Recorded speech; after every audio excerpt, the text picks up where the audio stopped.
There was once a period I would leave the apartment for hours to go on photo walks. Armed with nothing but my camera, I did this out of love for photography and the gritty details of even the most mundane New York City street.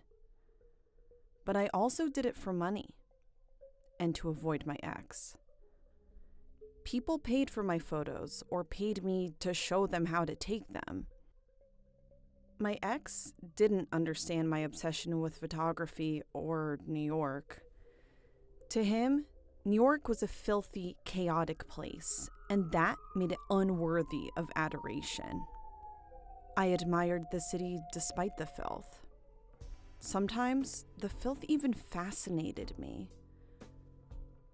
I gravitated toward the dirt and detritus and bizarre coincidences and mysteries of street life. The fact that so much could be happening in New York City at any given time always attracted me. Never a dull moment, even on the least eventful day.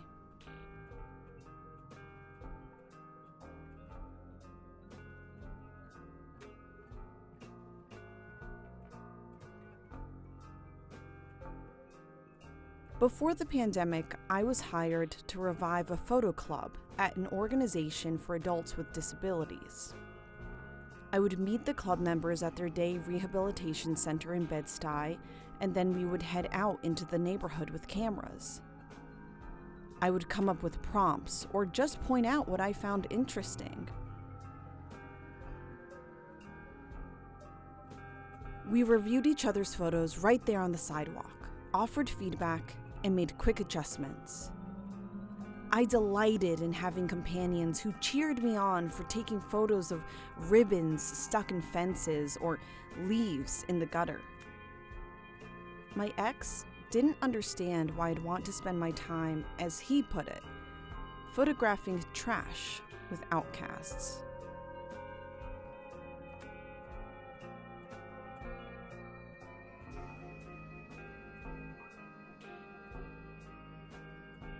The photos you see here come from a January 2020 walk, 2 months before COVID shut down the photo club and seemingly everything else. We walked a few blocks to Potomac Playground, where construction workers were taking a lunch break. We photographed doorknobs, cars, trash cans, abstract textures, and whatever else we wanted along the way, and did the same at the park. I felt a kinship with the photo club. But when I asked the construction workers if we could photograph them, I felt the same tension I knew from interacting with my ex. Their reluctance, their judgmental glances. These men seemed to wonder, just as my ex did, why should I bother attempting to make something with people who had intellectual and developmental disabilities? Since this encounter, I've come to understand ability as existing on a spectrum. Normal is more subjective than most people imagine. Those who do have the privilege of being considered normal often take it for granted.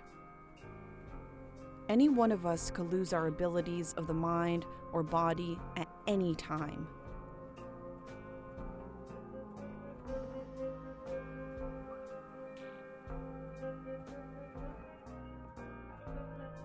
The pandemic revealed to many how someone could be just one illness away from disability. As of July 2021, the Americans with Disabilities Act recognizes long COVID as a disability.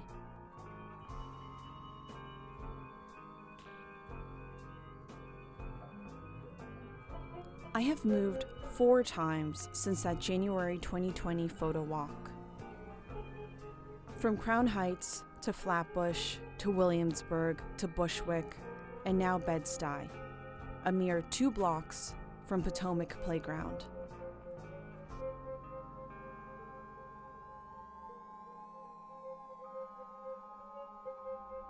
The community center has since relocated to East New York, but sometimes I still pass the old building and think of my photo club kindred spirits.